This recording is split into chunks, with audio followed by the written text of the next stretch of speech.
जय Hind cadets, welcome to भाभी channel.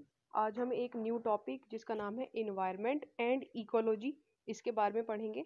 इससे बहुत पेपर में ना डायरेक्ट क्वेश्चन आपका आएगा, तो ये बहुत इजी टॉपिक है, तो फटाफट से इसे कवर करते हैं हम। ऑल राइट, स्टार्ट करते हैं। इन्वायरमेंट एंड इकोलॉजी, देखो डेफिनेशन देख लो इन्वायरमेंट की क्या होती है। Condition in which organism exist, मैंने बोल्ड किया हुआ है इसको, कि जो हमारे आसपास की कंडीशन है जिसमें एक ऑर्गेनिज्म एग्जिस्ट करता है, हम उसको एनवायरनमेंट कहते हैं। और अगर कौन सा डिटेल में बताऊं आपको, तो अर्थ ही एक ऐसा प्लेनेट है जिस पे लाइफ एग्जिस्ट करती है। क्यों एग्जिस्ट करती है? क्योंकि यहाँ पे माहौल इस तरीके का है, यहाँ पे कंडीशन इस तरीके की है। तो ये जो कंडीशन है जिसमें एक ऑर्गेनिज्म जी सकता है, एग्जिस्ट कर सकता है, उसको हम बोलते हैं एनवायरनमेंट। इसके अंदर पे क्या क्या चीज़ें आती हैं, इंक्लूड होती हैं, जैसे रॉक्स, सॉयल, वाटर, एयर, ये सब का एक बैलेंस बना हुआ है जिसकी वजह से हम जी पा रहे हैं। क्लियर? ये हो गया एनवायरनमेंट अपना। Environment degradation takes mainly two forms. जैसा कि आपको पता है, पॉल्यूशन और ये सब, इन्वायरमेंट डिग्रेड मतलब खराब होता जा रहा है, उसकी पहले कंडीशन जैसी थी वैसी नहीं है, अब हालत खराब होती जा रही है। और टू फॉर्म्स में, ये डायरेक्ट क्वेश्चन पूछा गया है पुराने पेपर, अगर आपने सॉल्व किया है तो। टू फॉर्म्स में डिग्रेड होता है। पहला होता है रिसोर्स डेप्लीशन के फॉर्म में, दूसरा होता है रिसोर्स डिटेरियोरेशन, या अगर आप इसको याद करें, रिसोर्स पोल्यूशन के फॉर्म में। रिसोर्स डेप्लीशन का मतलब हो गया कि पर्टिकुलर जो रिसोर्स है, कुछ रिसोर्स वो क्वांटिटी में घटते जा रहे हैं, है ना। कोल हो गया, पेट्रोलियम हो गया, सीएनजी, एलपीजी गैस हो गई, वो क्या क्वांटिटी में घट रहे हैं, तो हम उसको बोलेंगे रिसोर्स डेप्लीशन। डेप्लीट हो रहे हैं, वो घट रहे हैं, ठीक है। दूसरा आता है रिसोर्स पोल्यूशन, कि रिसोर्स तो है हमारे पास लेकिन हम उन्हें पोल्यूट कर रहे हैं। जैसे एयर इतनी सारी है लेकिन वो उस पोल्यूशन हो गया उसका, उसमें केमिकल हार्मफुल गैस, उसका इम्बैलेंस क्रिएट हो रहा है। या वाटर बहुत सारा है लेकिन वो भी पोल्यूशन का शिकार होता जा रहा है। दो फॉर्म में हमारे इन्वायरमेंट हम खराब कर रहे हैं, डिग्रेड कर रहे हैं। कौन कौन सा? पहला रिसोर्स डेप्लीशन के फॉर्म में, दूसरा रिसोर्स पोल्यूशन के फॉर्म में। क्लियर हो गया? अगला देखो, एक टर्म पूछते हैं डेफिनेशन के तौर पे, डिफाइन डिफॉरेस्टेशन। डिफॉरेस्टेशन होता है एक बारी में बहुत सारे पेड़ काट देना, या एक बार पूरा पूरा जंगल साफ कर देना, उसको बोलते हैं डिफॉरेस्टेशन। इंग्लिश में देख लो, लार्ज स्केल फेलिंग डाउन या cutting down of trees is called deforestation, और we also called it as complete removal of forest. Clear हो गया ये? अगला देखो, ग्लोबल वार्मिंग। इससे भी बहुत डायरेक्ट क्वेश्चन पूछते हैं, इससे पता है ग्लोबल वार्मिंग क्या होती है। अब ये देख लो, ग्लोबल वार्मिंग होता है rapid increase in earth surface temperature. किस वजह से? ग्रीन हाउस गैसेस की वजह से। कौन कौन सी हैं? जैसे कार्बन डाइऑक्साइड, मीथेन, CFC यानी क्लोरोफ्लोरोकार्बन्स, नाइट्रस ऑक्साइड एटसेट्रा। समझ में आई ये बात, कि हमारी जो धरती है उसके ऊपर वाली परत, लेयर, उसका जो तापमान है वो बढ़ता जा रहा है, उसको हम बोलते हैं global warming. Rise in temperature, आपके दिमाग में यही ग्लोबल वार्मिंग जहाँ देखा वहाँ सिर्फ एक लाइन आनी चाहिए, rise in temperature. Rise in temperature. अब बढ़ क्यों रहा है temperature? Due to greenhouse gases. और पूछेगा कौन सी ग्रीन हाउस गैसेज, तो एग्जाम्पल दो, carbon dioxide, methane, CFC, nitrous oxide etcetera. एक दो लिख देना, आंसर कंप्लीट। क्लियर हो गया ये? Effects of global warming. अब पूछेंगे ग्लोबल वार्मिंग हो रही है जी, ठीक है, अब इसके इफेक्ट बताओ, इससे नुकसान क्या क्या हो रहे हैं। इससे नुकसान मैंने 3 लिखे हैं, देखो ध्यान से। Reduction in yield of food crops, जो पर्टिकुलर पैदावार होती है ना खेत में, उसकी गुणवत्ता पहला, एंड उसकी क्वांटिटी, क्वालिटी, सब में फर्क आ रहा है, कम होती जा रही है वो। समझ गए? जैसे पहले 1 बीघे में 1 हेक्टेयर में इतने टन गेहूँ निकल जाता था, अब उसकी टन की संख्या घट गई है, वो कम निकलता है, क्योंकि ग्लोबल वार्मिंग बढ़ रही है, पहला। दूसरा, rise in sea level, obvious सी बात है, सबमर्जिंग ऑफ कोस्टल आइलैंड। जैसे जैसे टेम्परेचर बढ़ेगा तो आइस बर्ग हो गए, ग्लेशियर्स हो गए, सब मेल्ट होना शुरू हो जाएंगे, तो सी का लेवल बढ़ेगा, जो हमारे तटीय इलाके हैं, कोस्टल एरियाज हैं, वो डूबने लग जाएंगे। नंबर 2, क्लियर हो गया? Increase and unpredictable rainfall, of course ये भी, ग्लेशियर और बहुत मेल्ट होते हैं, इसकी वजह से भाप उतनी ज़्यादा बनेगी, तो अनप्रिडिक्टेबल रेनफॉल आती है, हैवी रेनफॉल आती है। और अनप्रिडिक्टेबल मतलब पता नहीं कि ये सीज़न है, इसमें आएगी कि नहीं आएगी, पर पड़ जाती कभी भी, जय माता दी, जब मर्जी उसकी पड़ गई। ये वाला, ये किसकी वजह से होता है? ग्लोबल वार्मिंग की वजह से। क्लियर हो गए? All right. अगला देखो, एसिड रेन। एसिड रेन क्या होता है? देखो जो बारिश होती है ना हमारी, उसका नॉर्मल पीएच, पीएच का मतलब होता है पावर ऑफ हाइड्रोजन। मैं बताता हूँ। एक स्केल होती है जिसपे हम ये पता करते हैं कि कोई भी चीज़ कितनी एसिडिक है कितनी बेसिक है। तो नॉर्मल पीएच जो होता था एसिड रेन, नॉर्मल पीएच जो बारिश होती है ना उसका होता है 5.6। अगर ये एसिडिक वैल्यू है, अगर पीएच इससे ज़्यादा है, एसिडिक वैल्यू में घटेगा वैसे, है ना। अगर पीएच नॉर्मल एसिडिटी से ज़्यादा एसिड उसके अंदर पे है रेन के अंदर, तो हम उसको एसिड रेन बोलते हैं। Acid rain is a form of pollution, of course it is a type of pollution in which rain water contain greater than normal acidity. Normal acidity इतनी तो होती है उसके अंदर, इससे ज़्यादा अगर वो कंटेन कर रहा है तो एसिड रेन होती है। हमारे केमिकल फैक्ट्रीज इंडस्ट्रीज से जाते हैं कण वगैरह जैसे, तो वो एयर के साथ में सन सोलर उसमें रिएक्शन वगैरह बना के एसिड बना लेते हैं वहाँ पे बादलों के साथ, तो वो जब फॉल होगा तो एसिड रेन होती है। ठीक है, इफेक्ट एंड कॉज, अब इसके नुकसान बताओ भाई क्या क्या होते हैं। Acid rain causes degradation of marble limestone buildings. Taj Mahal पीला पड़ गया, सबके दिमाग में वही चीज़ आती है, एसिड रेन नाम सुनते ही सीधा ताजमहल दिमाग में बनेगा। तो उसका जो वाइट मार्बल का पत्थर है उससे खराब हो चुका है, डिग्रेड हो चुका है, येलोइश पड़ गया है। It kill fresh water fish and most plants of course बाहर रहते हो तो उनको उससे नुकसान होगा, और पानी में एसिडिटी की मात्रा बढ़ गई तो फिश मरने लग जाएंगी। ठीक है। It wash away nutrients of the soil and calcium and magnesium. Calcium magnesium basically nutrient होते हैं सॉइल के, जो प्लांट को ग्रो करने में मदद करते हैं। अब एसिड रेन की वजह से वो खराब हो जाते हैं, धुल के चले जाते हैं इधर उधर। चौथा पॉइंट हो गया। लास्ट देखो, acid rain can cause forest and crop damage.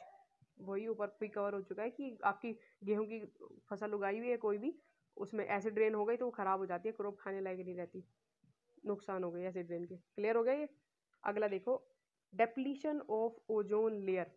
Ozone layer is a beneficial and protective layer in stratosphere. Stratosphere क्या है, एक लेयर है अर्थ की, जैसे सबसे नीचे वाली ट्रोपो, फिर स्ट्रेटो, फिर थर्मो, एक्सो, मीजो, ऐसे ये 4-5 लेयर्स है हमारे उसकी इन्वायरमेंट की। तो इसमें एक सेकंड नंबर की लेयर आती है स्ट्रेटोस्फेयर।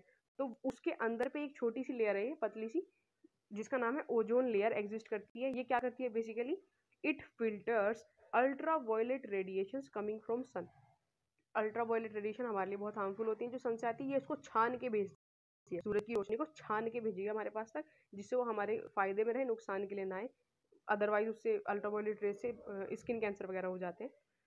और chlorofluorocarbons used in AC, air conditioner या फ्रिज में यूज होता है वो। ठीक है, क्लीनिंग सॉल्वेंट की तरह भी यूज होते हैं। रॉ मटेरियल प्लास्टिक, ये अगर मतलब ऊपर जा रहे हैं, जो फ्रिज में से गैस निकली क्लोरोफ्लोरोकार्बन, एसी में से गैस निकली, ये क्या कर रहे हैं, ओजोन लेयर को डिग्रेड करने में लगे हैं, उसे बिल्कुल पतला कर रहे हैं। उसमें होल भी क्रिएट कर दिया था ऑस्ट्रेलिया के पास में, वैसे वो हील हो रहा है अभी धीरे धीरे। तो ये केमिकल क्या करते हैं, उसको इतनी अच्छी लेयर है उसको खराब करने में लगे रहे, उसको छन्नी जैसा बना रहे, और इतनी पतली तो पहले से ही उसे और पतला करने में लगे हैं। तो उसको उस चीज़ को हम क्या बोलते हैं, डेप्लीट हो रही है वो लेयर, खराब होती जा रही है, तो उसको बोलेंगे डेप्लीशन ऑफ ओजोन लेयर। अगर मैं साइंटिफिक वे में आपको बताऊं तो होता क्या है, जो क्लोरोफ्लोरो कार्बन होते हैं, तो इसमें क्लोरीन का एक आयन होता है, वो बेसिकली ऑक्सीजन, ओजोन हमारा O3 होता है उसका फॉर्मूला, तो उसके साथ में रिएक्ट करके उसके O3 के मॉलिक्यूल को तोड़ के ना ऑक्सीजन में कन्वर्ट कर देता है, तो वो उसे ओजोन नहीं रहने देता, ये होता है। तो वो डेप्लीट कर रहा है उसको। क्लियर हो गया ये। ओके, नेक्स्ट क्वेश्चन देखो ये point, role of NCC cadet towards environment. ये पूछ लेते हैं इन्वायरमेंट के प्रति एनसीसी कैडेट का रोल। फिर से मैं बोलूँगा, यही रिपीट करूँगा, डायरेक्ट क्वेश्चन पूछते हैं। NCC cadet can organise and carry out environment awareness camping. क्या कर सकता है इन्वायरमेंट को बचाने के लिए भाई, इन्वायरमेंट अवेयरनेस कैंपिंग्स बुला सकते हैं हम लोग। पहला, NCC cadet can conduct tree plantation drives, tree plantation drive conduct करवा सकते हैं।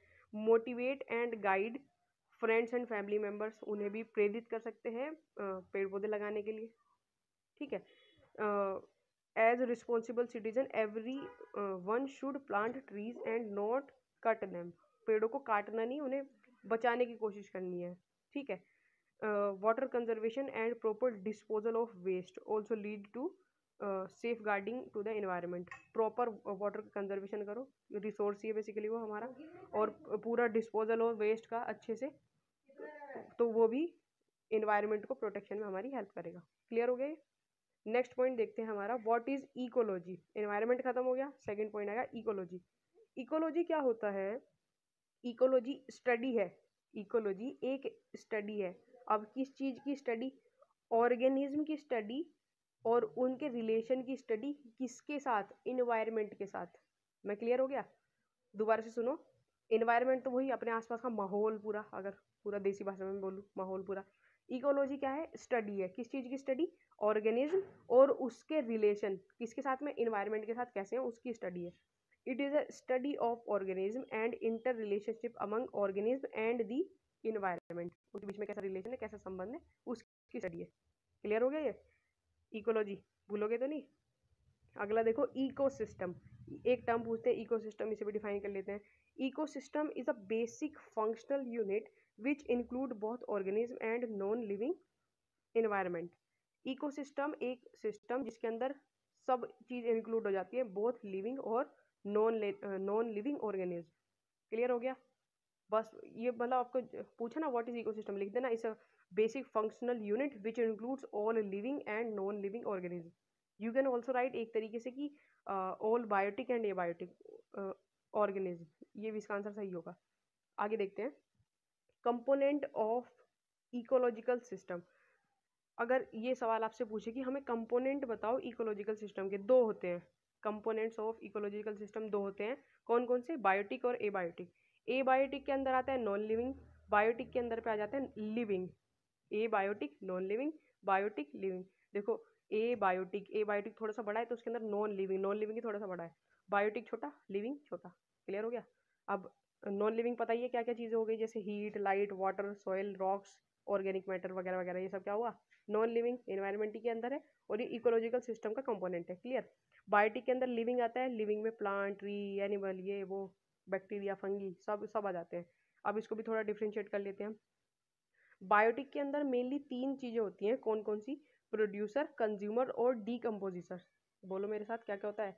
प्रोड्यूसर्स, कंज्यूमर्स और डीकम्पोजिटर। प्रोड्यूसर जो प्रोड्यूस करेगा, जैसे प्लांट हो गए, ट्री हो गए, प्रोड्यूस ही तो कर रहे हैं, फोटोसिंथेसिस, खाना खुना बना के दे रहे हैं, सारा ये काम वो हुआ, प्रोड्यूस कर रहे हैं वो पहला। दूसरा कंज्यूमर जो खाएंगे उन्हें, एंड तीसरा जो डिकम्पोज करेंगे, जैसे कोई चीज़ सड़ गई या मतलब फेंक दिया आप ऐसे ही, तो केले का छिलका, तो थोड़े दिन बाद उस पर बैक्टीरिया, फंगी वंगी लगा के उसको सॉइल बना देते हैं, खराब डिकम्पोज कर देते हैं। ये वाला डिकम्पोज, तीन समझ आ गए? अब कंज्यूमर्स को भी तीन टुकड़ों में तोड़ा हुआ है। कंज्यूमर के अंदर पे आते हैं primary consumer, secondary consumer, tertiary consumer. ये बेसिकली क्या क्या चीज़ें खाते हैं उसके आधार पर बांटा हुआ है। प्राइमरी कंज्यूमर हर्बीवोरस होते हैं, जो घास वगैरह खाएंगे, डायरेक्ट ग्रास वगैरह खाते हैं, जो जैसे डियर हो गया या काऊ हो गई, ये ठीक है। सेकेंडरी कंज्यूमर कार्निवोरस, जो खाली फ्लैश खाएंगे या मीट खाएंगे, जैसे लॉयन हो गया, टाइगर हो गया, ये सब मीट ही खाते हैं। और टर्शियरी में आता है ओमनिवोरस। ओमनिवोरस ये दोनों चीज़ें खाते हैं, प्लांट एनिमल भी और फ्लैश भी, जैसे ह्यूमन बींग हो गया, या कुछ फिश होती हैं वो प्लांट्स भी खाती हैं, और एक्वेटिक एनिमल फिश अलग फ्लैश और मीट जो होता है दूसरी फिश को भी खाती है, ये कहना चाह रहा हूँ मैं। ठीक है, ये क्लियर हो गया? आगे बढ़ते हैं। एक सवाल पूछते हैं आपसे ग्रीन हाउस इफेक्ट का, कि what is green house effect. तो इसका मतलब क्या होता है, पहले समझ लो इसको। ग्रीन हाउस इफेक्ट होता है, देखो सूरज की किरणें आती हैं कुछ धरती पे, एंड धरती के सरफेस से टकराएंगी और वापस चली जाएंगी, यही तो काम हो रहा है। और छन के आती है ओजोन लेयर से, आई, टकराई, वापस चली गई, यही रोज का ये प्रोसेस है। लेकिन क्या होता है, कुछ गैसेस की वजह से धरती पे कुछ गैस ऐसी हैं जो सूरज की किरणें जैसे आई तो उनको पकड़ लेंगी, जाने नहीं देंगी वापस। कुछ किरणों को पकड़ लिया और उन्हें वापस नहीं जाने दिया, तो इस वजह से क्या होगा? टेम्परेचर और ज़्यादा बढ़ेगा अर्थ का। क्लियर हो रही है ये चीज़? ग्लोबल वार्मिंग से इसको कंफ्यूज मत करना। तो किरणें आई, अर्थ सन की रेज आई, तो उसको कुछ गैसेस ने धरती पे पकड़ के रख लिया, वापस नहीं भेजा, तो उस वजह से क्या हो गया? अर्थ का टेम्परेचर इंक्रीज हो गया। तो इसको हम बोलते हैं ग्रीन हाउस इफेक्ट। क्लियर हो गया ये? अच्छा, पढ़ लेते हैं इसको फटाफट से। The green house effect is a natural process that warms the earth surface. एक नेचुरल प्रोसेस है जिससे अर्थ का, धरती का टेम्परेचर बढ़ जाता है। When the sun energy reaches to the earth atmosphere, जब सन की एनर्जी या रेज अर्थ एटमोसफेयर पे आती हैं, some of it get reflect back to space, कुछ उसमें से रिफ्लेक्ट बैक हो जाती हैं स्पेस के through, and rest are absorbed by greenhouse gases, और कुछ जो हैं ग्रीन हाउस गैसेज के द्वारा एब्जॉर्ब कर ली जाती है, वो छोड़ते नहीं, पकड़ के बैठ जाते हैं उन्हें, ठीक है। The absorbed energy warms the atmosphere and the earth surface, वो जो एब्जॉर्ब कर ली उन गैसेस ने एनर्जी, वो क्या करेगी, अर्थ का टेम्परेचर बढ़ाएगी, अर्थ की सरफेस का टेम्परेचर इंक्रीज कर देगी। इसको हम बोलते हैं ग्रीन हाउस इफेक्ट। अब अगर ये पूछ ले कि भाई गैसेस का नाम तो बता, तो कौन कौन सी गैस पकड़ती है ये काम पकड़ने वाला रेस को, तो उस गैस में लिख देना carbon dioxide, methane, nitrous oxide या क्लोरोफ्लोरोकार्बन। ये वाली ग्रीन हाउस गैसेस बोलते हैं इनको, ये उसकी रेस पकड़ लेते हैं। बहुत क्लियर हो गया होगा ये, चलो बढ़िया। आ जाओ आगे, पोल्यूशन एंड इट्स कंट्रोल। ये भी पूछेगा कि how many types of pollution, और लिखो पोल्यूशन के मेजर, इसके कंट्रोल लिख दो। 10 नंबर पूछ लेते हैं वाला सवाल तो। ठीक है, तो 4 टाइप के पोल्यूशन होते हैं। Land, there are 4 types of pollutions which are land pollution, water pollution, air pollution and sound pollution. धरती पे 4 तरीके के पोल्यूशन होते हैं। कौन कौन से? लैंड वाला, एक तो सरफेस का हो रहा है, जैसे बड़े बड़े गार्बेज डंप कर रहे हैं और बहुत सारे केमिकल फर्टिलाइजर यूज कर रहे हैं लैंड को, तो लैंड डिग्रेड हो रही है हमारी, पहला। दूसरा वाटर पोल्यूशन। वाटर पोल्यूशन कैसे? पानी वाला, बड़ी बड़ी इंडस्ट्री से गार्बेज चला गया पानी के अंदर, कपड़े धो रहे हैं वहीं पे, क्लीन नहीं कर रहे रिवर्स वगैरह को, तो वाटर पोल्यूशन हो रहा है उससे। दूसरा। तीसरा एयर पोल्यूशन, हवा में प्रदूषण हो रहा है, ये भी फैक्ट्रीज और चिमनीज वगैरह से जो धुआं निकल रहा है इतना सारा, व्हीकल्स वगैरह में से जो धुआं निकल रहा है सारा, वो क्या कर रहा है, एयर को पोल्यूट कर रहा है। चौथा आता है साउंड पोल्यूशन, ध्वनि प्रदूषण। ये भी पोल्यूशन एक टाइप का, जैसे डीजे डैक बजते रहते बहुत हाई वॉल्यूम में, पहला। दूसरा, जो buses, trains, vehicles, in factories, industries में से नॉइज कितनी ज़्यादा प्रोड्यूस होती है, तो वो भी एक पोल्यूशन है। अब इससे बच्चे पूछते होता क्या है साउंड पोल्यूशन से? देखो आपके कान इफेक्ट होंगे, पहला। दूसरा, आपका हार्ट, कार्डियोवास्कुलर पूरा सिस्टम, ये बहुत इफेक्ट होता है। बहुत ज़्यादा नॉइज से इंसान का स्ट्रेस लेवल इंक्रीज होने लग जाता है, तो ये बहुत सीरियस पोल्यूशन है सच में। अब दूसरा पूछे सवाल कि अब इनके पोल्यूशन तो तुमने बता दिया, हमें इनके कंट्रोल मेजर्स बता दो। कंट्रोल मेजर मतलब इससे बचे कैसे, या इनको ठीक करने के तरीके। मेजर्स टू कंट्रोल पोल्यूशन, अब नीचे वाले मैं पढ़ूंगा लेकिन एक बार खुद देख लो। लैंड पोल्यूशन जैसे बताया, तो बोल देना कि भाई केमिकल फर्टिलाइजर ज़्यादा यूज़ मत करो, है ना। अब वेस्ट गार्बेज को ऐसे लैंड पे खुला मत छोड़ो, उससे लैंड डिग्रेड होती है, ये लिख देंगे। वाटर में कि केमिकल जो होते हैं ना, डिस्चार्ज करे, वेस्ट डिस्पोजल जो फैक्ट्री, उसको ट्रीट करके आप पानी में डालो, डायरेक्ट मत फेंको। कपड़े वगैरह मत धो पानी में, गार्बेज मत फेंको वाटर के अंदर गार्बेज मत फेंको वाटर के अंदर, तो वाटर पोल्यूशन कंट्रोल हो जाएगा। समझ आ रहा है ये पॉइंट्स? खुद भी लिख सकते हो आप, मैं इसलिए बता रहा हूँ। एयर पोल्यूशन के लिए वही चीज़ कि चिमनीज टॉल होनी चाहिए जिससे इन्वायरमेंट में वो चीज़ ना जाए। कैटालिटिक कन्वर्टर्स, बेसिकली गाड़ी के पीछे जहाँ से धुआं निकलता है वहाँ पे लगता है, जिससे हवा छन के उससे बाहर निकलती है, ये लगा सकते हैं हम लोग, जिससे एयर पोल्यूशन रुके, है ना। साउंड पोल्यूशन रोकने के लिए वही कि हॉर्न वगैरह की जो वॉइस है उसको कम रखने की कोशिश करो, है ना। और अगर कोई सिनेमा हॉल है वहाँ पे साउंड एब्जॉर्बर्स लगाते हैं, जिससे साउंड एब्जॉर्ब हो जाता है वहीं पे, तो ज़्यादा कानों को इफेक्ट नहीं करता, वो चीज़ जो ये यूज़ कर सकते हैं। अब 10 मेजर तो आप लिख लोगे आराम से, 10 तो मैंने बता ही दिए, फिर भी और बता रहा हूँ ताकि आप बिल्कुल ना भूलो। लास्ट पॉइंट है हमारा, मेजर्स टू कंट्रोल पोल्यूशन। सबसे पहले लिखोगे plant more and more trees, ज़्यादा से ज़्यादा पेड़ लगाओ, किसी भी तरह के पोल्यूशन को रोकने के लिए सबसे इंपॉर्टेंट है, ठीक है। The use of louder horns and mindless blowing of horns motor vehicles should be ban. वो भाई, जैसे गाड़ी आ रही है ना, है नहीं कोई सामने, वो लगा पड़ा है फिर भी बजाने में अपनी मस्ती के लिए, तो वो साउंड पोल्यूशन क्रिएट करे, तो ऐसा मत करो। जो बहुत ज़्यादा लाउड हो रहे हैं उनको यूज़ नहीं करना, बता दिया मैंने ऊपर भी। The water bodies should not use as water reservoirs. Water bodies को वाटर रिजर्वियर की तरह यूज़ मत करो। वाटर रिजर्वियर होता है मतलब जहाँ पे आप नहा रहे हो, धो रहे हो, कपड़े धो रहे हो, सब कूड़ा फेंक रहे हो, अपना सारा काम वही हो रहा है वो वाला काम वो मत करो भाई, वाटर बॉडीज को क्लीन रखने के लिए। Various sources of drinking water and water should be well protected so that dirty water does not enter these water bodies. जो डर्टी वाटर है ना उसको भी मतलब सीधा सीधा अब नदी नाले समुद्र में मत छोड़ो, उसको अलग रखो, उसकी बिल्कुल टनल वनल सी, है ना, जिससे पीने का जो पानी है साफ वगैरह वो अलग रहे, सारा उसके एक साथ पोल्यूट ना हो। क्लियर हो गया? अगला देखो, environment education should made compulsory in all education institution. Environment education तो कुछ को पता ही नहीं होता भाई, ऐसे भी पोल्यूशन हो रहा है, मैं घर में अपने डीजे बजा कर नाच रहा हूँ, तो कुछ सोचो ना, कोई ओल्ड इंसान हो आपके साइड वाले घर में, तो उसको कितनी प्रॉब्लम हो रही होगी उस चीज़ से। तो अगर आपको कोई एजुकेट करे, अवेयर करे, तो पता चलेगा ना, हमें तो पता ही नहीं है, तो इसके लिए एजुकेशन कंपलसरी है। समझ आया ये चीज़? Excessive use of pesticide and insecticide should be avoided. खेतों में ज़्यादा वो नहीं, जिससे लैंड पोल्यूशन रुक सके। ज़्यादा इंसेक्टिसाइड और पेस्टिसाइड ना डालें, ऊपर ही बता दिया, समझ गए। In cities and towns there are proper arrangement of dustbins. हाँ भाई, गीले कचड़े के लिए, सूखे कचड़े के लिए ग्रीन एंड ब्लू अलग अलग डस्टबिन्स आपको यूज़ करनी चाहिए, जिससे उसके निपटारे में आसानी हो। Clear. In factories strict precautions should be followed to avoid pollution. और बिल्कुल उनके लिए रूल्स और रेगुलेशंस होते हैं पर्टिकुलर फैक्ट्रीज के लिए, उनको स्ट्रिक्टली उनसे फॉलो करवाओ कि आपको ख़राब पानी ऐसे नहीं फेंकना, उसको ट्रीट करके ही फेंकना है। ख़राब केमिकल गार्बेज ऐसे ही नहीं फेंक देना, उसको अच्छे से डिस्चार्ज करना है आपने, ये चीज़ ठीक है। Running of old and polluted vehicles should be band. भाई उनसे बहुत देखा, कुछ होता है ना, बिल्कुल इतना धुआं निकलता है, पता ही नहीं चलता गाड़ी जा रही है, धुआं जा रहा है, तो तो उनको बैन कर देना चाहिए बेसिकली, ये हुआ। Pollution control administrative authorities must be independent power to implement their decisions. जो पोल्यूशन कंट्रोल एडमिनिस्ट्रेटिव अथॉरिटीज़ होती हैं, उनके पास थोड़ी सी और इंडिपेंडेंट पावर दो, ताकि वे थोड़े से और स्ट्रिक्ट रूल्स बनाए पोल्यूशन कंट्रोल को लेके। तो मुझे लगता है एक बार ये वीडियो को देखने की ध्यान से ज़रूरत थी आपको, तो एक ही में समझ आ गया होगा। Don't have to repeat this video again. All right, मुझे लगता है आपको टॉपिक क्लियर हो गया बढ़िया से। चलो बढ़िया, आज के लिए इतना ही, मिलेंगे नेक्स्ट वीडियो में, तब तक के लिए जय हिंद।